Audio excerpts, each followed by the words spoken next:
დიდება ღმერთს და მადლობა ღმერთს ყველაფრისათვის. მადლობა ღმერთს იმისათვის, რაც იყო, რაც არის და რაც იქნება ჩვენს ცხოვრებაში. მადლობა ღმერთს იმისათვის, რომ მოგვეცა სულიერი და ფიზიკური ძალები.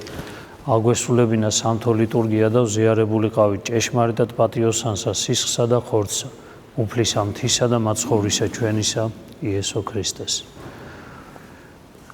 სულთმოფენობიდან მეოთხე კვირიაკეს წმინდა ეკლესია გვთავაზობს სახარებიდან საკითხავს, სადაც რომაელი ასისთავი მაცხოვართან მიდის და სთხოვსო მისი მონა განკურნოს. და საოცარი რამ ხდება აი ამ თელს ურთიერთობაში მაცხოვართან. წარმართი ასისთავი, რომელსაც არა აქვს ცოდნა ერთი ღმერთისა. მაგრამ ცხოვრობს დიდი ხანია ებრაელთა გარემოში და ცდილობს, რომ შეიმეცნოს ის ღმერთის თაყვანისცემა იმ ფორმისა და იმ სულისა, როგორათაც თვითონ სადაც ცხოვრობს ისინი ეთაყვანებიან. და საოცარი რამ ხდება, როდესაც მიდის მაცხოვართან და ეუბნება, რომ მე მინდაო, რომ ესე იგი განკურნე ჩემი მონაო, მაცხოვარი ეუბნება, რომ მეო მოვალო შენ სახლში და განკურნაო. მაგრამ მაცხოვარი ეუბნება ასეთ, ასისთავი ეუბნება ასეთ რამეს, რომ არა ვარო ღირსიო მეო, რომ ჩემს სართულში, ჩემს სახლში შემოხვიდეო, მე მწამს იმისი, რომ თუ შენ იტყვიო, რომ ეს ასე იქნებაო, მაშინ ჩემი მონა განიკურნებაო. და მაცხოვარს ესეთი სარწმუნოება გაუკვირდება და იტყვის, რომ ისრაელთა შორისო, იქ სადაც ვისთვისაც მოვიდა დედამიწაზე, იმათ შორისაც კი ვერ ვნახეო ასეთი სარწმუნოებაო და იძახის ასეთ რამეს, რომ მრავალნიო, ძალიან ბევრნიო, ისეთები მოვლენო და დაიმკვიდრებენო ცათასას უფეველსო, რომელიცო თქვენ არ გონიათო, ეს ჩემი ისე იგი ჩვენთვის გასაგებ ენაზე ვიძახი. აღმოსავალით და დასავალით, ისე იგი სამყაროს კიდეებიდან უამრავი ადამიანი მოვაო და დაიმკვიდრებს ცათასას უფეველსო, იმიტომ რომ მათ დაინახეს ყველაზე მთავარი, რისთვისაც ქრისტე მოვიდა დედამიწაზე. ქრისტეში დაინახეს თვითონ ღვთაებრიობა და მოკლედ მისი საოცარი ძალა, რომელიც სულიწმინდის მადლს ახლავს. ეხლა ნახეთ, მე მინდა დღეს ვისაუბროთ აი ამ საკითხზე ზუსტად, რომ ჩვენი საუბრის თემა იქნება რა არის ის თვისებები, რომლითაც თქვენ უნდა დაფიქრდეთ, რომ ჩვენში სიცოცხლე არის ქრისტესი, სულიწმინდის მადლი არის, სულის რა ნიჭები არის საჭირო, რომ ადამიანში სიცოცხლე იგრძნობოდეს და ადამიანი გახარებული იყოს, რომ მართლმადიდებელია და ქრისტიანი არის და რა არის ის, რომ რითი ჩვენ უნდა ამას ვავლენდეთ სამყაროში ადამიანებთან, ჩვენს ოჯახის წევრებთან და ჩვენს იმ ადამიანებთან, ვის გვერდითაც ჩვენ გვიწევს ცხოვრება. ერთი რამე მინდა გითხრათ, არსებობს სამგვარი სიკვდილი. აბა დაუკვირდით ერთ რამეს, რასაც ახლა გეტყვით. ერთ-ერთი წმინდანი ბრძანებს ამას, რომ არსებობსო სამგვარი სიკვდილი. პირველი სიკვდილი ეს არის ბიოლოგიური სიკვდილი, როდესაც სული და სული ხორცს განეყრება და ეს სიკვდილი, როგორც პავლე მოციქული იძახის ებრაელთა მიმართ ეპისტოლეში, ყველას უნდა შეეხოს. ერთხელ ყველა უნდა მოკვდეს, გარდაიცვალოს. ჩვენი კუთხით ქრისტიანები ვიტყოდით, რომ ერთხელ ყველა უნდა გარდაიცვალოს. პირველი სიკვდილი ყველა ადამიანს უნდა შეეხოს. მეორე სიკვდილი არის რა სიკვდილია, იცით? ეს არის მარადიული სიკვდილი. აბა დაუკვირდით აი ამ ტერმინს ძალიან კარგად, რას ნიშნავს მარადიული სიკვდილი? ადამიანს გონია მარადიული სიკვდილი, რომ ეს არის იქ სადღაც მხოლოდ მარადიული სიკვდილი. არა. მარადიული სიკვდილი არის, როდესაც ადამიანი სიკვდილს ნატრობ, გაქრობას ნატრობ. როდესაც არ გინახავთ ადამიანები, რომ აი სიკვდილს ნატრობენ, იმდენად არიან გატანჯულები, იმდენად საკუთარი თავი ღმერთთან არ ყოფნის გამო, იმდენად სულიწმინდის მადლის და სიხარულის გამო, იმდენად უენერგიოები არიან, რომ კულტურაშიც კი გამოითქვა, ეს ლექსებსაც კი წერდნენ ჩვენი მწერლები, რომ სიკვდილიღა დამჩაო სანატრებელიო. არის მარადიული სიკვდილი, როდესაც ადამიანი მუდმივად მისი განწყობა არის, რომ მას უნდა მოკვდეს, სიკვდილი რა იცი, გაქრეს, მაგრამ სამწუხარო ისაა, რომ ჩვენ სამწუხარო რა ასეთებართ ვარ ჩვენ შექმნილები, რომ ჩვენ არ გავქრებით. არსებობს მდგომარეობა მარადიული სიკვდილისა, როდესაც ადამიანს უნდა იტანჯება, უნდა რომ დასრულდეს ეს ტანჯვა, უნდა რომ აქაც ამ წუთის სოფელში და იმ წუთის იქით, იმ სამყაროშიც, მარადილ სამყაროშიც, როდესაც ფიზიკური გარდაცვალება, ბიოლოგიური სიკვდილი დადგება, უნდა ადამიანს რომ დასრულდეს, დამთავრდეს ეს ტანჯვა, რაღაცა მოხდეს მაშინ, რომ გაქრეს თავიდან ბოლომდე, მაგრამ ადამიანი არის მარადილობისთვის განკუთვნილი და ან არის მარადილ სიკვდილში, სადაც უნდა სიკვდილი, მაგრამ ვერ მოკვდება და არის მარადიული სიცოცხლე. რა არის მარადიული სიცოცხლე? ადამიანს უნდა რომ იცოცხლოს, აქვე უნდა მინდა სიცოცხლე. სიცოცხლე არა ის სიცოცხლე ბიოლოგიური სიკვდილი ვიცი რომ დადგება, გარდაცვალება, მაგრამ სიცოცხლე, რომელიც სულიწმინდისეული სიცოცხლეა, ეგეთი სიცოცხლე მინდა, ეგეთი სიცოცხლე თუ არ განიცადე ადამიანმა და შენში განსხვავება არ იპოვე, რომ რა არის შენში ბიოლოგიური სიკვდილის მერე, რა არ გადარჩება, რა დარჩება, რა აღარ იქნება, მაგრამ ჩემში არის რაღაცა ისეთი, რომელიც მარადილ სიცოცხლეს ექვემდებარება და ის ნაწილი იმ ნაწილმა მუდმივად იცის, რომ იარსებებს და არ გაქრება. აბა დაუკვირდით ქრისტიანებო, ჩაიხედეთ საკუთარ თავში, ამ განსხვავებას თუ აგრძნობ თქვენ, რომ ჩემში არის ის, რაც პირველი სიკვდილი, რაზეც ვილაპარაკეთ, ის რომ მოხდება და სული ხორცის გარო განეყოფა, ჩემში გადარჩება რაღაცა, რა გადარჩება? რაღაცა დარჩება, ეს არის ჩვენი სხეული და სხეულთან არსებული ჩვენი ბუნებითი ნაწილები, რომელიც ჩვენ მასთან სხეულთან გვაკავშირებს, ის დარჩება, მაგრამ რა გადარჩება შენში? ეს განსხვავება გაქვთ? გიგრძნიათ როდისმე ბიოლოგიურ სიცოცხლესა და სულიერ სიცოცხლეს შორის სხვაობა? ეს განსხვავება, როგორც ამას ადამიანი მხოლოდ და მხოლოდ თვითონ გრძნობს, სხვაში ვერ დაინახავს ამას. ეს არის მეორე მარადიული სიკვდილი და მესამე სიკვდილი კი არის, ეს არის სულიერი სიკვდილი. და რას ნიშნავს ეს სულიერი სიკვდილი? ეს სულიერი სიკვდილი არის, როდესაც ადამიანი ბიოლოგიურად ხარ მხოლოდ ცოცხალი და მადლი სულიწმინდისა არ არის ადამიანში. თუ სულიწმინდის მადლი არ არის ადამიანში, ადამიანი ბიოლოგიურად ცოცხალია, მაგრამ სულიერად მკვდარია, იმიტომ რომ სული ცოცხლობს, სული მხოლოდ და მხოლოდ სულის ძალები და ენერგიები მხოლოდ და მხოლოდ მაშინ არიან ცოცხალი, როდესაც სულიწმინდის მადლი ეხება მათ. მხოლოდ ისინი აცოცხლებენ, მხოლოდ ქრისტეს შემოსილობა, ქრისტესაგან მომავალი, ქრისტესთან თანაზიარებაში სულიწმინდის მადლის მიმღები ადამიანი, მხოლოდ და მხოლოდ ის არის სულიერად ცოცხალი. ამიტომ ადამიანის სამი სიკვდილი დაუკვირდით. პირველი ფიზიკური ბიოლოგიური სიკვდილი, რომელიც ყველას შეგვეხება, არის მარადიული სიკვდილი, რომელსაც ეს ყველაზე საშინელებაა, რომელიც რამინდა ადამიანი მუდმივ სიკვდილს ნატრობს, მაგრამ ეს მას არ მიეცემა, იმიტომ რომ მარადიული სიკვდილი, ამიტომ ქვია, რომ სულ ყდომისა, ხრწნადობისა, ტკივილისა და ტანჯვის მდგომარეობაშია და ამის ნაწილებს აქვე ვიღებთ. ვიღაცა რო იძახის ხოლმე, რომ ჯოჯოხეთი არსებობს, შენ ხო იცი რომ არსებობს, იმიტომ რომ შენ როდესაც მოცილებული ხარ ღმერთს, შენ ხო შენ თავში გძნობ რომ ჯოჯოხეთი არსებობს. შენ როდესაც გაღიზიანებული, გაბრაზებული ხარ, ადამიანის სახე გაგდაკარგული, როდესაც ადამიანებს განიკითხავ, როდესაც შინაგანი სულიერ სიკვდილი, სული მკვდარია და მხოლოდ ბიოლოგიური სიცოცხლე გაგაჩნია და ცხოველს არის ადამიანი მიმსგავსებული, მხოლოდ ინსტინქტებით გამოქმედებს, შენ თვითონ ხვდები, როდესაც მარტო დარჩები შენ თავ რომ იმდენად იტანჯები, რომ ეს ტანჯვა არის ზუსტად ჯოჯოხეთური ტანჯვის, მარადიული სიკვდილის წინა სახე არის.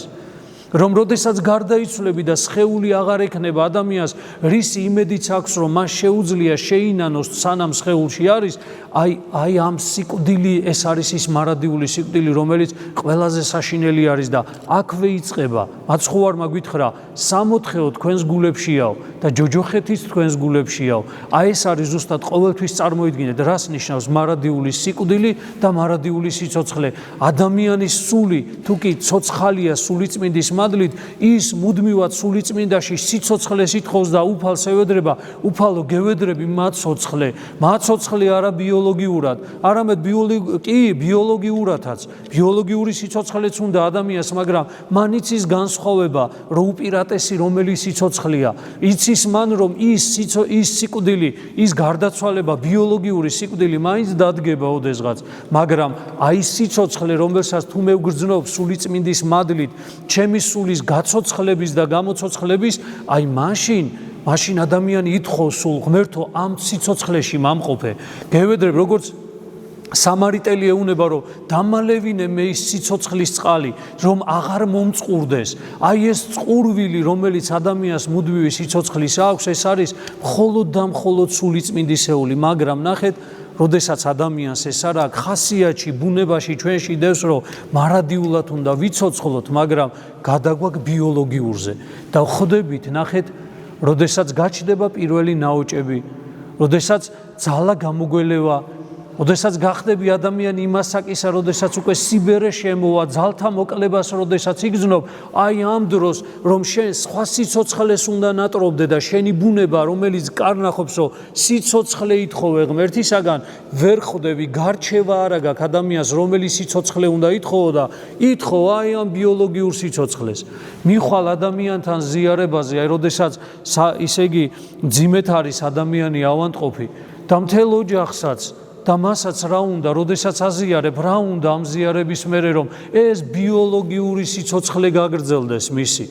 ანუ ეს ზიარება მისთვის კი არ არის იმ სულიერი სიცოცხლის მასაზრდოებელი, რომელსაც მთელი ცხოვრება ვითხოვთ ჩვენ რომ ღმერთო ეს სიცოცხლე არ განმაშორო.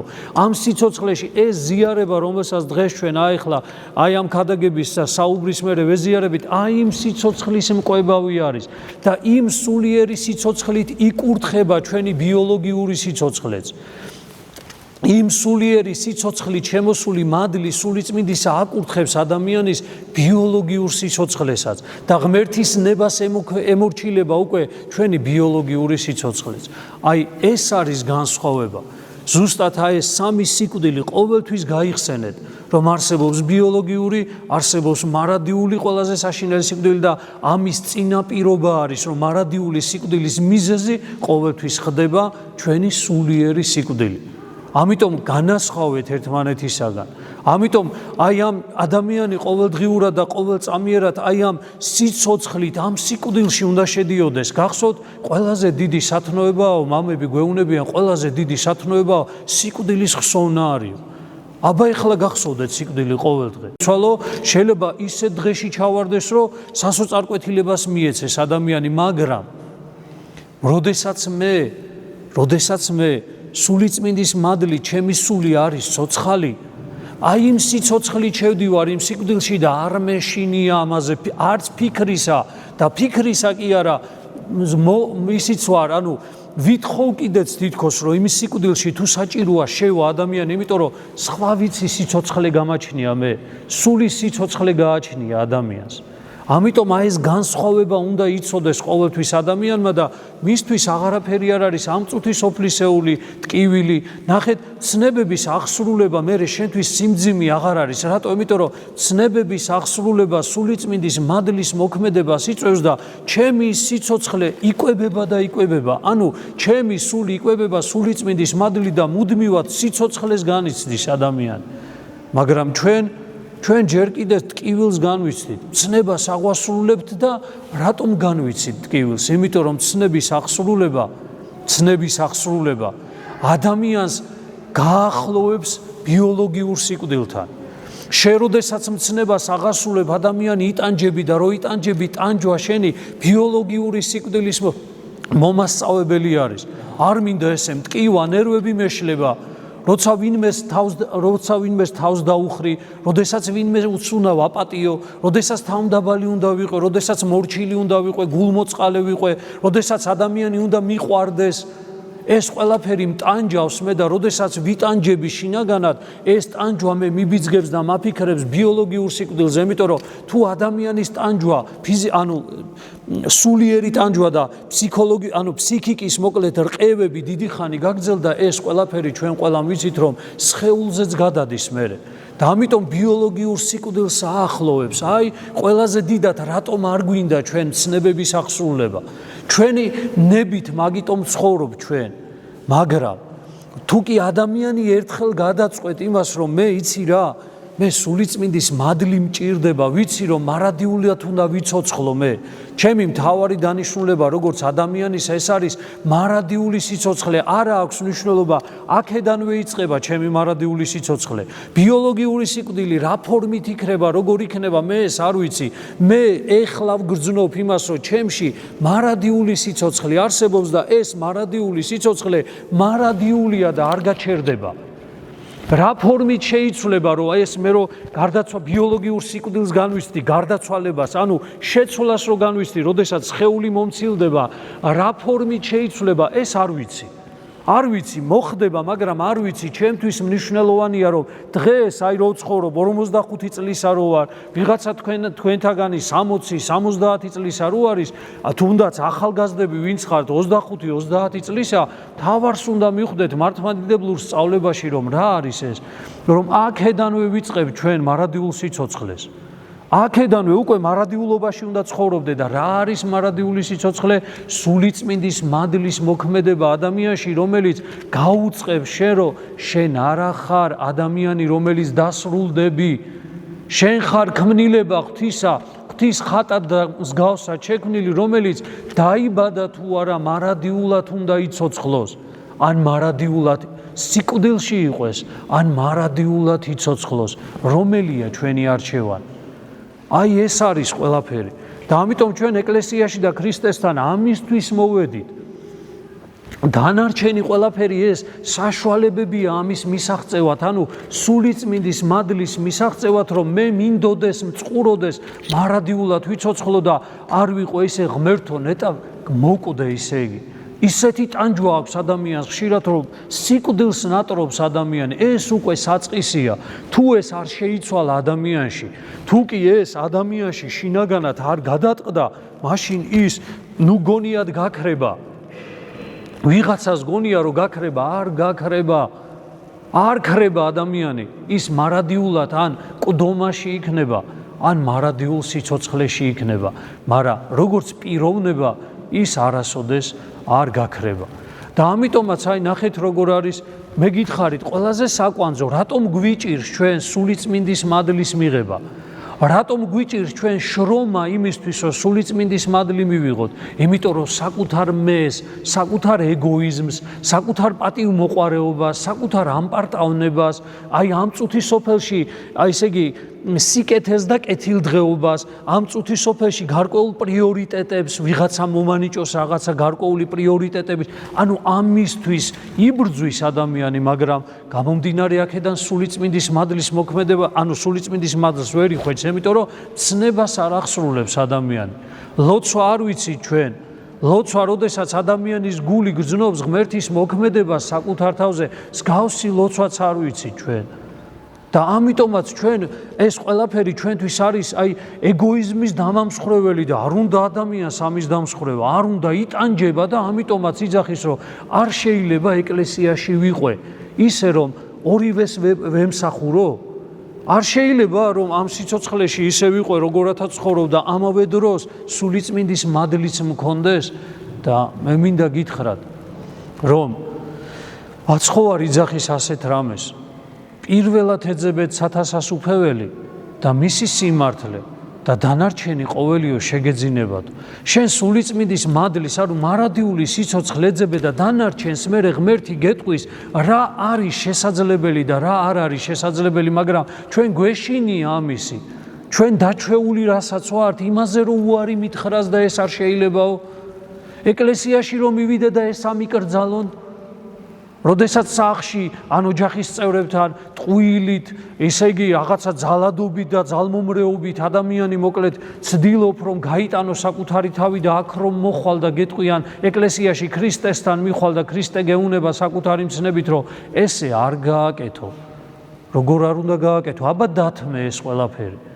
აბა დათმე საკუთარი აპარტაონება და ეს ეგოიზმი რომელიც ადამიანს აქვს. ამის დათმობა არ უნდა. და ამიტომ აი ეს ჩვენი შინაგანში არსებული ეს საშინელი ბრძოლაა და მე ბევრჯერ მithქვამს და დღესაც ვიმეორებ რომ ბოლოს როდის ვნახე მე მართლმადიდებელი ადამიანი რომელიც გახარებულია რომელსაც უხარია უბრალოდ სიცოცხლე უხარია და რომელი სიცოცხლე აი სიცოცხლე სულიერი სიცოცხლე გააჩნია და უხარია საერთოდ რომ ის არა რომ ამ წუთის სოფელში ცხოვრება გიხარია ის არა რომ რაღაცა ქორწილში რომ მიდიხარ დღეს და ისე იგი ემოციებით ხარ სავსე და ის არა რომ ხვალ დაბადების დღე გაგდა ან რაღაცა უნდა იყიდო შენაძენი და ან სახში რემონტს აკეთებ და რაღაცა ახალი მანქანა უნდა შეიძინო ან ამ წუთის სოფლის კეთილდღე ან სამსახური გელოდება ან ეხლა გამოცდა ჩააბარე და რაღაც ეს არა ეს აქაურია მშვენიერია ესეც საჭიროა აუცილებელია მაგრამ თქვენ ჩემზე უკეთესად იცით იყიდეთ სასურველი ნივთი და დააკვირდით რამდენი ხანი გიქნებათ სიხარული ერთი დღე ორი დღე და დამთავრდება იმიტომ რომ ის ყველაფერი არ არის იმ სულის ანუ იმ მარადიული როდესაც სიცოცხლე რო გინდა მაგის მასაზრდოებელი არ არის შეუძლებელია მან ასაზრდოოს იგი და ამიტომაც ესე გატანჯულები ეკლესიის წიაღში ვდგევართ სულ ყველას აი არ გეწყინოთ უამრავმა ადამიანმა ამ ბოლო პერიოდში აი მით უმეტეს ამ მარხვის პერიოდში აი უამრავ ადამიანთან მქონდა ისე იგი საუბარი რომლებიც ეკლესიის წევრები არიან მაგრამ სერიოზული ფსიქიური პრობლემები აქვთ ფსიქოლოგიური პრობლემები აქვთ და ფსიქიურ პრობლემებში გადაზდით ნერვოზები აქვთ ადამიანებს გამოკეტილები ჩაკეტილები სახში ისმის კითხვა რატო როგორ შეიძლება ქრისტიანი ადამიანი ნერვოზიანი იყო როგორ შეიძლება ქრისტიან ადამიანს რაღაცა გარკვეული ფსიქიკური პრობლემები ჰქონდეს განა არა შეიძლება ადამიანი მოდიოდე მე იმას არ ვიზახი არ უნდა გვემართებოდეს მაგრამ გვემართება რატომ ხალხო და დაგვემართება კიდეც იცოდეთ და რატო იმიტომ რომ ეს ჩვენში ორი ბრძოლა რომელიც ორი ადამიანი რო იბრძვის ერთი აქ რომ მოვიდა და ქრისტიანობა რო უნდა მაგრამ აქედა რო გავიდა და მე იმ თამაშს თამაშობს და იმ ნიღაბს ირგებს რომელიც წუთისოფლისა ოდესღაც უნდა ჩამოყალიბდე რომელი გინდა რო იყო და როცა მარტო რჩები ადამიანი აი ორი ჩემი ისე იგი ესე რო თქვა პიროვნების გაორება აი ეს ორი ნაწილი ებრძვის ერთმანეს და ადამიანში ხშირად ფსიქიკა ვეღარ უძლებს ამას და ადამიანს ეწყება ფსიქიური პრობლემები და ადამიანს ეწყება ფსიქოლოგიური პრობლემები და საშინელი განცდა ეუფლება ადამიანს და იტყვი ეკლესიაში ადამიანი რა დაემართა უბედურია წარმოიდგინეთ ქრისტესთან არის 10 წელია 15 წელი ადამიანი ეკლესიაშია და უბედურია რატო ხდება ეს? აი ზუსტად ამიტომ ხდება, იმიტომ რომ ადამიანს და ჩვენთვის რა არის? ეხლა ყველას გეტყვით, მამაკაცებს მით უმეტეს და ქალბატონო ყველას მამაკაცებს მით უმეტეს ეხებათ ეს. ანუ რა არის ეს? პრიორიტეტს მაინც ანიჭებს ადამიანი ეს ამ ბრძოლაში რო არ შევიდეს, პრიორიტეტს მაინც ანიჭებს თავის გარე ადამიანს. მეორე ადამიანს და ის მეორე ადამიანი დაყავს ესე ხელით ტაძარში. მოიყვანს ტაძარში დააყენებს, აბა როგორც ბავშვები მოყვავს ჩვენ, აბა გაჩერით ცოტა ხანი გაუძელი, დაამთავრებს ახლა მამა გიორგი ამ ქადაგებასა, რაღა დაჩა 20 წუთი, ნახევარი საათი და წავალ სახში და მოკლედ მერე გააგრძელე ბირჟაზე დგომა, გააგრძელე ლანძღვა, გააგრძელე გინება, გააგრძელე ძველი ბიჭივით ცხოვრება ვითომ ჭყალებში, გააგრძელე იმ წუთის სოფლის სულისკვეთებით ცხოვრება, ქალბატონებმა კი სხვა ჭორაობა, ერთმანეთის ისე იგი ორი ადამიანის შეიკრიბებით მესამეზე საუბარი, განკითხვა, რავი, საშინელება. აი ეს არის ჩვენ ესე მოგყვავს ჩვენი საკუთარი მეორე მე, აი ესე ძლივს ვაიძულებთ ხელმოკიდული ბავშვს რო იმასა და აქ როგორ იცი მუხლებში რო უკავიათ ხოლმე ბავშვები, არ გაინძრე, მარჯვნივ არ გაიხედო, აბა პიჟვარი გადაიწერე, აბა ეს აი ესე ვეძალავებით საკუთარ იმ მეს რომელიც ქრისტეს თითქოს უნდა ეკუთვნოდეს და საბოლოო ჯამში რო ჩავიხედები ჩვენში ჭარბობს ის მეორე მეორეები უფრო ვართ. იმიტომ რომ იმ მეორე მეს იცის უკვე როგორ იცხოვროს. იმ მეორე მემ იცის როგორ იყოს ბედნიერი იმ წუთის სოფელში. იმ მეორე მემ იცის თავისი სურვილები როგორ დაიკმაყოფილოს იმ წუთის სოფელში. მინდა და მჭირდება როგორ დაიკმაყოფილოს იმ წუთის სოფელში, მაგრამ აი ის მეორე მხარე, რომელიც ძველი კაცის განძარცვას და ახალი კაცის დაბადების პროცესი არის, ეს პროცესი ყველაზე მტკივნეულ პროცესში ადამიანი არ შედის. მივა რაღაცა ზღვრამდე, არა, არ შემიძლია წამოვა უკვე. მივა რაღაცა ზღვრამდე წავა. რატომ წავიდნენ 90-იანების მერე ტაძრები სავსე იყო, საწავიდა ის ხალხი. ეს ბრძოლას ვერ გაუძლეს. სხვა რამეს ეძებდნენ ადამიანები და რო ნახეს რომ თურმე ქრისტესთან ყოფნა სხვა რამეს ითხოვდა, რომ სახლის კურთხევა კი არ არის შენი იმეების, რა ქვია, მიწისა მხოლოდ და მასზე აშენებული სახლისა და კედლებისა და მასში შეტანილი ავეჯის კურთხევა კი არ არის, თურმე სახლის კურთხევა ყოფილა შენი გულის კურთხევა. რომ როდესაც სასულიერო პირს დაუძახებ, რომ სახლის კურთხევა გინდა, შენი გული მზად უნდა იყოსო, შენი ოჯახის წევრს მინიმუმ ყველას ყველაფერი აპატიო. ყველას შენდობა მისცე და ახალი სულიერი ცხოვრება დაიწყო ადამიანმა, რომ ოჯახში ამ სულიწმინდის მადლმა გააგრძელოს ცხოვრება, რომელიც ლოცვით მოდის, ერთობლივი ლოცვით, სამღვდელო პირისა და ოჯახის წევრების. და როცა εμას მიხვდა ადამიანი, სახლის კურთხევა ეგ არის, ხო ეგ არის, რავი, მაშინ აღარ მინდა. მაგრამ თუ მოხვალ და უბრალოდ კარმიდამოს მიკურთხებ და რაღაცა ბოროტსულებს გაყრი აქედა, რომ მე კარგად ცოტა ამოვისუნთქო, მაშინ ხო დაგიძახებ, მაგრამ ისე არა. მე შევიცვალო, არა, მე ვერ შევიცვლებ. არაფრით არ შემიძლია ხარ. რანაირად შეიძლება რომ რძალი დედამთილს არ ეჩხუბოს და დედამთილი რძალს.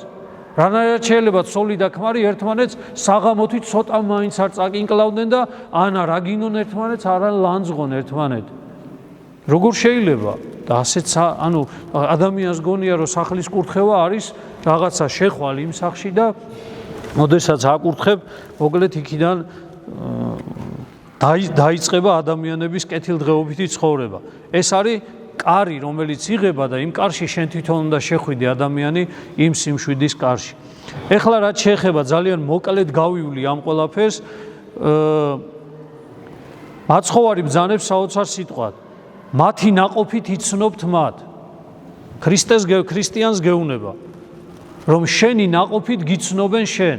ვინ გიცნობს შენი ნაყოფებით შენ?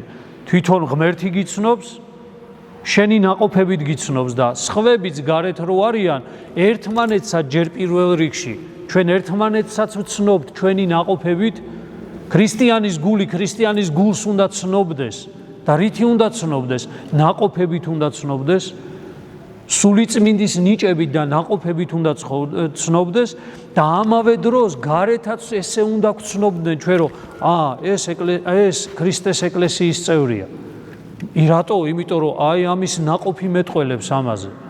როგორც იტყვი რომ ეს ვაშლის ხია, იმიტომ რომ ვაშს ისხავს, ასევე ქრისტიანს რომ შემოგხედავენ შენს მოქმედებაში და სულიერ ცხოვრებაში, მაშინ იტყვენ ეს ეკლესიის წევრი იქნება, ქრისტეს წმინდა ეკლესიის წევრი იქნება.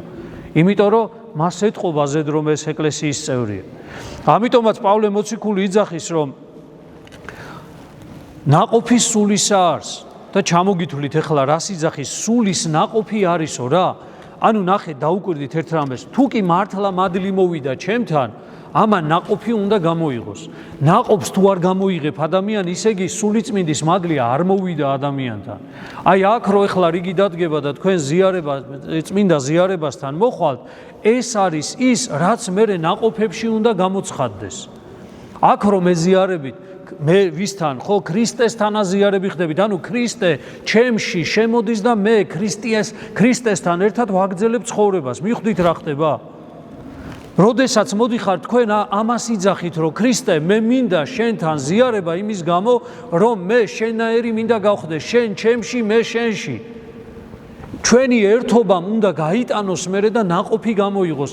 რა ნაყოფი უნდა გამოიღოს? როგორც გითხარით, ქრისტე რო ჩემში შემოვიდა, ჩვენ უნდა ვიცნოთ ერთმანეთი, ღმერთი რო შენში შემოვიდა, მან უნდა იცნოს, რომ იქ შემოვიდა, სადაც მისიანია ეს ადამიანი, ვინც ელოდება მას და მასთან ყოფნა უნდა პირველი, მეორე ეს არის უნდა ვიცნოთ შემდეგ რო ვეზიარეთ ჩვენ უნდა ვიცნოთ ერთმანეთი ყველა ეკლესიის წევრმა აი ამ ნაყოფებით უნდა ვიცნოთ ერთმანეთი და მესამე ეს არის აი ეს დანაყოფიერებულები რომელდესაც ნაყოფი გამოვიღოთ აი გავიდეთ გარეთ და გალავანს რო გავცდები და გზაში რო შეგხვდებიან ადამიანები ან ოჯახში რო მივალთ იქ მივიტანოთ ეს ყველაფერი და სხვა შემთხვევაში მაშინ აზრი არ აქვს ამ ყველაფერს მიხვდით კარგავს ეს ყველაფერი ას და მე ახლა რისი თქმა მინდა რომ ერთიანად ვერ ვიცვლებით მაგრამ ჩვენ ხო უნდა გქონდეს ამაზე ფიქრი ჩვენ ამაზე უნდა გქონდეს ფიქრი რომ სული ცოცხალი იყოს და სული ცოცხალია მაშინ როდესაც ახლა რაზეც ვიტყვით რაზეც ვილაპარაკეთ მაგას ავლენს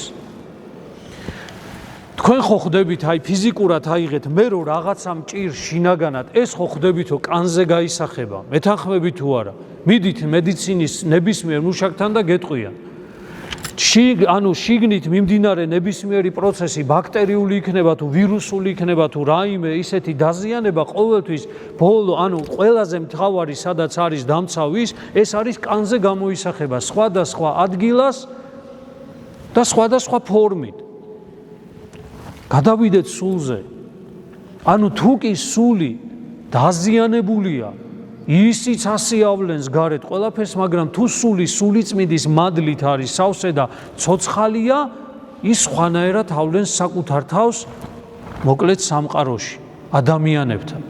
და ეხლა ვთქვათ, რას იძახის პავლე მოციქული? ძმანო, ნაყოფი სულისა არს. ნუ ესე იძახი, ხოლო ნაყოფი სულისა არს. სიყვარული, სიხარული, შვიდობა, სულგრძელება, სიტკბოება, სახიერება, სარწმუნოება, ყუდროება, მარხვა და მოთმინება. აი ახლა ძალიან მარტივად, ანუ ამას ვერ გავექცევით. პავლე მოციქული გეუბნება, რომ სულის ნაყოფიო, ანუ რის ნაყოფი სულიწმინდა თუ შეეხო შენ სულს, ის ინაყოფიერებს აუცილებლად, ის აი როგორც ქალი რომ მუცლად იღებს და შემდეგ შობს შვილს, ანუ სულიწმინდით მუცლად ღებული ადამიანი, ესე რომ ვთქვათ, ანუ ჩვენში შემოსული სულიწმინდა, შემდეგ აუცილებლად ნაყოფიერდება და ნაყოფებს იღებს და აი ნაყოფები, რომელიც დღეს ეხლა ჩამოვთვალეთ. და მოკლედ გეტყვით, სიყვარული, როგორ ვლინდება სიყვარული? რა არის სიყვარული ქრისტიანისა? ეს არის ყველაზე ამაზე შეიძლება ამოუწურავად საუბარი, მაგრამ რა არის სიყვარული ყველაზე მთავარი? ეს არის მოყვასისთვის ძალიან მარტივი რო გითხრათ, ხალხო. ეს ვლინდება იმაში, რომ ადამიანს შეუძლია ადამიანს ემსახუროს და მოემსახუროს ყველანაირი ანგარების გარეშე. არაფერს არ ელოდებოდეს მისგან, მარტივს გეუნებით, ეს არის უდიდესი რამ, აი სიყვარულზე როგორ შეიძლება აქამდე დაიყვანო, მაგრამ მარტივ რაღაცას გეუნებით, რისი გაკეთების შესაძლებლობა ყოველ შემთხვევაში ჩვენ გვაქვს.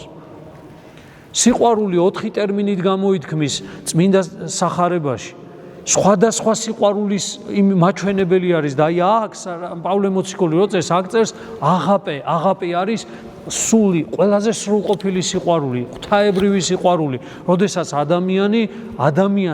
ადამიანს მინიმუმ ემსახურები ისე რომ მისგან არაფერს არ მოევლი. ანუ უანგარო და თავგანწირული მსახურება ადამიანისთვის. აი და ჩვენი სული ნახეთ როგორ არის მე როდესაც თუ კი ადამიანში სიყვარული შემოვიდა, ეს სიყვარული ფართოვდება. დღეს ჩემი ოჯახის წევრები მიყვარს და მათთვის შემიძლია თავგანწირული და უანგარო მსახურება. ხვალ გაიზრდება ეს სიყვარული, იმიტომ რომ მადლმა რომ მოიმატა, ეს იმჩნევა იმაში, რომ სიყვარული გაიზრდება, უკვე სხვა ადამიანები მიყვარს ეგრე. სხვა ადამიანს ვემსახურები ესე, კიდე გაიზარდა, კიდე სხვანაირად მიყვარს, კიდე მეტი მიყვარს, მეტი და აი ბევრჯერ რომ ითქვას, რომ პატრიარქი, ჩვენი კათალიკოს პატრიარქს რა ქონდა ყველაზე მთავარი? რა შეიძლება ვისწავლოთ მისგან და მე რა ვისწავლე, ყველაზე მეტად მინდა რომ ვისწავლო. და რაც დადასტურდა მე მთელი საქართველოს მასთან მივიდა, რატო? ადამიანები რომლებიც არ იცნობდნენ ისინიც რატო? იმიტომ რომ მისგან გრძნობდნენ რომ მას ისინი უყვარდა. გამიგეთ, სიყვარულს გრძნობდნენ ისინი. და ჩვენგან გრძნობენ ადამიანები სიყვარულს? ჩვენგან ოჯახის წევრებიც კი ვერ გრძნობენ სიყვარულს, ხალხო. აი ამ თავგანწირულ და უანგარო სიყვარულს ჩვენი ოჯახის წევრებიც კი ვერ გრძნობენ, ჩვენი მეგობრები ვერ გრძნობენ, ჩვენი ნათესავები ვერ გრძნობენ. ანუ თუ ინაყოფიერა სულმა რაც გითხარით ეგ არის პირველი არის სიყვარული, რომელიც არ ვაგრძელებ ბევრს. უანგარო და თავგანწირული მსახურება ადამიანისა, მოყვასისა. ეს უნდა შეეძლოს მას, არ შეუძლია, ანგარებიანია, აი რაღაცა გათვლით ურთიერთობა ადამიანებთან გახსოვდეთ, რომ სულიწმინდის მადლი არ არის. ეხლა სიხარული რა საოცარია, სიხარული ადამიანისა. ეს სიხარული არის, რომელიც არ არის ამ წუთის სოფლის გარემოებებზე და ისე იგი დამოკიდებული. აბა რა სიხარული უნდა იყოს, წეღა რა გითხარ, რა უნდა გიხაროდეს ადამიანს, თუ კი ამ წუთის სოფელში არსებულ მოვლენებში და გარემოებებზე არ არის დამოკიდებული, რა სიხარული უნდა გქონდეს ადამიანს? აი ეს არის ის შინაგანი სიხარული, რომელზეც წეღან ვისაუბრეთ. ის სულის სიცოცხლის სიხარული, რომელიც მარტო დარჩები ადამიანი და რაღაცა გიხარია. არაფერი არ ხდება შენ თავს ახალი, თითქოს თავზე გენგრევა ისევ ყველაფერი. ისევ ის პრობლემები, რაც ქონდა მანამდე, მაგრამ რაღაცა გიხარია და დასვი კითხვა რა გიხარია. აი ამ სიხარულზე არის საუბარი ზუსტად და ეს სულიწმინდის მადლის მოქმედება შეუძლია. და როდესაც ეს სიხარული არ გაგაჩინიათ, ისე იგი ღმერთი არაა ჩვენთან. იმიტომ რომ ღმერთი რო იყოს ჩვენთან, ის აუცილებლად ამ სულიწმინდის მადლის ნიჭს მოიტანდა და ჩვენ რაღაცა სხვანაირი სიხარული გვექნებოდა. არ აქვს ადამიანს ეს სიხარული. ეს სიხარული მოდის, აი კიდე ერთი დამახასიათებელი თვისება აქვს, რომ აი ღვთის ნდობას განიცდი. აი ღმერთს ენდობი, აი არავის თითქოს აი შენს გარშემო ნდობა შეიძლება არავისი არა გაქვს ადამიანისა. აი იმიტომ რომ გარემოებებს არ ელოდები, ხა ვინ რას გააკეთებს, რა ვიცი, შეიძლება დღეს ჩემს გვერდზე დგას ადამიანი, მეუნება ჩემი მეგობარი ხარ, ჩემი ისე ძალიან მიყვარხარ ასე ესე, მაგრამ ვიცი რომ ადამიანია და სუსტია და ხვალ რა აზრზე დადგება, სულ არ ვიცი. არ ვიცი და ამიტომ ამისი ცვალებადობა ჩემს მიმართ მე ანუ რაღაც სულ არ უნდა წამართვას ყველაფერი. და რა მანიჭებს იცი, აი შენც რო წახვიდე ვიძახი, აი ნებისმიერი ადამიანი ვინ ჩემს გარშემო არის, აი რომ მიფიქრია, შენც რო წახვიდე, შენც რო მიმატოვო, შენც რო დამტოვო, რის გამო არ ვიცი, მე დაუშვი შეცდომა თუ შენეგრე მოგინდა თუ აზრი არ აქვს, შენ თუ წახვალ ჩემგან, ხო? ერთადერთი რაც მჩება რომ ეს სიხარული არ წამართვა, იმიტომ რომ შენზე არ არის ეს სიხარული დამოკიდებული. არ არის მთლად, კი მიხარია ჩემს გვერდით რო ხარ. ეს სიხარული სისავსით არის, როგორც ფსალმუნი იძახის, აჰა რაიმე კეთილდა რაიმე შვენიერ, არამედ დამკვიდრება ძმათა ერთად. რა თქმა უნდა ჩვენი ერთობა სიხარულს გვანიჭებს, მაგრამ თქვათ და მარტო აღმოჩნდი, თქვათ და ვინც შენ გინდა ისიც კი გაგეცალა, რა უნდა ქნა? ძალიან ძიმე რაღაც უნდა თქვათ და იმაზე ვიზეც მიჯაჭული ხარ, გარდაიცვალა, ბიოლოგიური სიკვდილით გარდაიცვალა. შობელს შვილი გარდაეცვლება ხან, ყველაზე მძიმედ კივილი ხდება, ვიღაცა გაგეცალა გვერდიდან, რა უნდა ქნა, რა სიხარული უნდა გაგაჩნდეს, არა და სულიწმინდით მადლი თუ მოქმედებს, ადამიანში სიხარული მაინც უნდა იყოს, რა სიხარული უნდა იყოს. ეს არის აი საოცარი, აი ნდობა, აი სიწმინდე, რაღაცა წმინდა ნდობა ღმერთისა. აი ღმერთს ენდობი, ანუ შენსა და ღმერთს შორის ისეთი ურთიერთობა, რომ შენ მას ენდობი და ხვდები, რომ რაც არ გინდა მოხდეს შენს გარშემო, რაც არ გინდა მოხდეს შენს გარშემო, აუცილებლად მოკლედ ისე ხდება ყველაფერი, როგორათაც უნდა იყოს. ღმერთო, მთავარია შენ არ გამეცალო მე, მთავარია შენ არ დაკარგო და მთავარია სულიწმინდის მადლი არ განმეშოროს ჩემგან. სიმშვიდე იმ დღეს თქვი და დღესაც გეტყვით, ნუ აიგივებთ ერთმანეთთან ადამიანის სიჩუმეს და ადამიანის სიმშვიდეს. შეიძლება ადამიანი ჩუმად იმიტომ არის, რომ ქარიშხალი და ქარბურბალა მზადდება. შეიძლება ადამიანი შვი ესე დგას, თითქოს ჩუმად არის, მაგრამ მასში ისეთი ქარიშხალია და ეს ქარიშხალი რომ გამოვარდება გარეთ, ვის და რას წალეკავს კაც შვილმა არ იცი, შეიძლება სუ წალეკოს გარშემო, სუ გააფუჭოს ყველაფერი, რაც კი მანამდე უკეთებია. ამიტომ სუ სხვა რამე ადამიანი ხარ რო შეხედავ, შეიძლება ადამიანი ესეთი მშვიდია, თითქოს გარეგნულად ანუ ჩუმად არის ბევრს, მაგრამ სიმშვიდე და სიჩუმე ერთმანეთში არ აურიოთ არასოდეს. ის სიმშვიდე, რომელიც აი მაცხოვარი ძაღის ჩემ შვიდობას დაგიტოვებ თქვენ, არა იმ სიმშვიდეს, რომელსაც წუთისოფელი იძლევა, რომ იმ სიმშვიდის უკან ქარიშხალი და ქარბორბალა ტრიალებს ყველა ადამიანში, არამედ ჩემ სიმშვიდეს დაგიტოვებთო და რა სიმშვიდია, ამ სიმშვიდის გემო არ გინდათ გაიგოთ? არ გინდათ ამ სიმშვიდის რაღაცა საოცარი განცდა გქონდეთ, მაგრამ ჩვენ უფრო მეტად რითი მშვიდდებით. როდესაც სხვა რაღაცები გვაქვს მოწესრიგებული. ამ ყოფითი ცხოვრებაში, ის ამაკ, ეს ამაკ, კარგი მოსავალი მომივიდა, ხო? კარგი, რა ქვია, შხამქიმიკატი გამომატანეს და ივარგა, ნახე რა კარგია. გაბიბინდა, ნახე, გაბიბინდა ყველაფერი და ისე, ანუ ეს მახარებს, ეს უფრო მეტ სიხარულს განიჭებს, გამიგე და სხვა სიხარულის გემო არც კი მიხილავს ჯერ. ის რა სიხარულია და მე მგონია რომ ეს სიხარულია რა, ღმერთო, კარგი მოსავალი მომეცი, რომ გახარებული ვიყვე. მოვა უცებ სეტყვა, დაგისეტყვავს და სიხარული აღარ არის. არ უნდა იყვე გახარებული? რა სიხარულზეა აქ ლაპარაკი? არ შენი მოსავლის მოსვლა და არაფერი არ არის დამოკიდებული შენზე მხოლოდ. ამიტომ ეს სხვა სიმშვიდეა, რომელიც ადამიანში მოდის, არა უშავს. ესე მოხდა, მაგრამ როგორ, აბა მითხარით, რანაირად იტყვი ადამიანი მაგას? ესე მოხდა და არა უშავს, შვიდად იქნები? შეიძლება ჩუმად იყვე, მაგრამ შიგნით იყოს ქარიშხალი. იმიტომ ხო უნდა ითამაშო, რომ ქრისტიანი ხარ, გამიგე, რომ დასეტყვა რაღაცა, ბოღმით ახარ სავსე.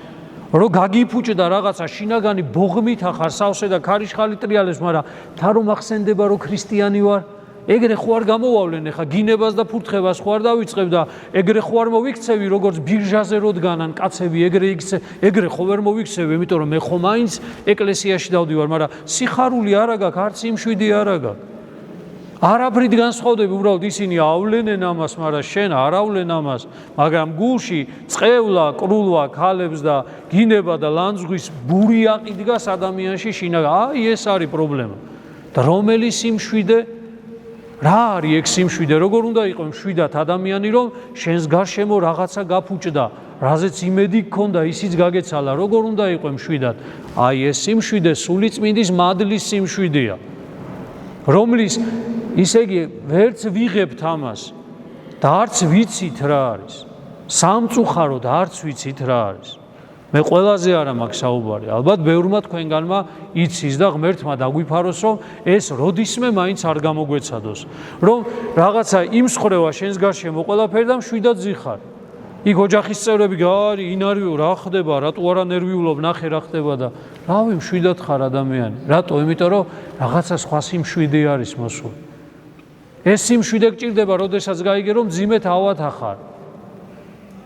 აბა მითხარით ახლა, როგორ უნდა დამშვიდე ადამიანი? ეს სიმშვიდე გჭირდება, როდესაც ძალიან ძიმე ინფორმაცია გაიგე, ან საკუთარ თავზე, ან სხვაზე.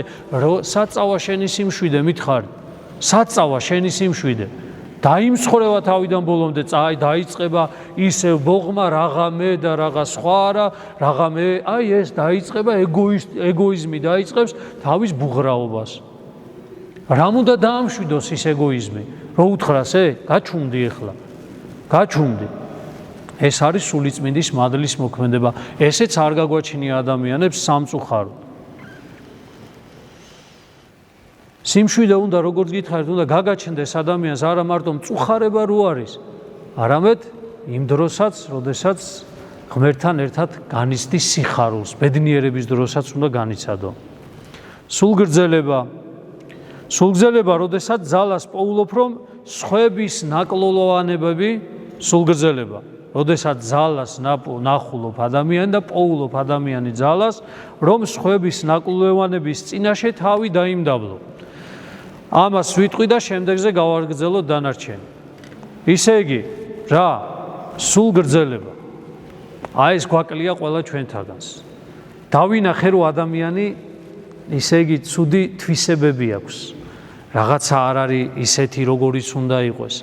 ჩვენ ამისი ტვირთვა არ შეგვიძლია სამწუხაროდ. ჩვენ ამისი ტვირთვის უნარი არ აქვს. ჩვენ უნდა ავღნიშნოთ ეგრევე, რომ ისე იგი ეს ესეთია, ის ისეთია, თავიდან ბოლომდე. რატო? იმიტომ რომ ეს ეგოიზმი და განკითხვა ადამიანს შემტკიცებულია მოკლედ ადამიანის თითქოს ბუნებაში, რომელიც არის და მოკლედ აი დაიმდაბლოს სიყვარული თავი და თქვა რომ იცი რა, მოდი როგორ უჭირს ამ ადამიანს, როგორ შეიძლება ეს ადამიანი იქნებ როგორ ცუდად არის და მას დახმარება ჭირდება. აი ეს არა გვაქვს, სულგრძელობა არა გვაქვს, არ გვაქვს ეს სულგრძელობა. ჩვენ მუდმივად გვიყვარს საკუთარი რაღაც დავინახავ თუ არ ადამიანი ცოტა ისე იგი წაიქცა ან წაბურძიკდა იმის ზემოდან ყოფნა. აი მოკლედ ზემოდან ყურება უყვარს ადამიანს და მოკლედ განკითხვა მოკლედ დღეს ჩვენი საშინელი სენი არის, რომელიც გაგვაჩნია. მოკლედ პირველი 5 თქვი აღარ დაგღლით, შემდეგ 5 შემდეგზე გეტყვით რომ სულიწმინდის მადლის ეს ძალიან მოკლედ ამაქვს გამოწერილი თითოზე შეიძლება უდიდესი, აი ძალიან ბევრი საუბარი შეიძლება და მე იმაზე ვისაუბრე, რაც საბოლოო ჯამში ჩვენში უნდა ვლინდებოდეს გარეთ.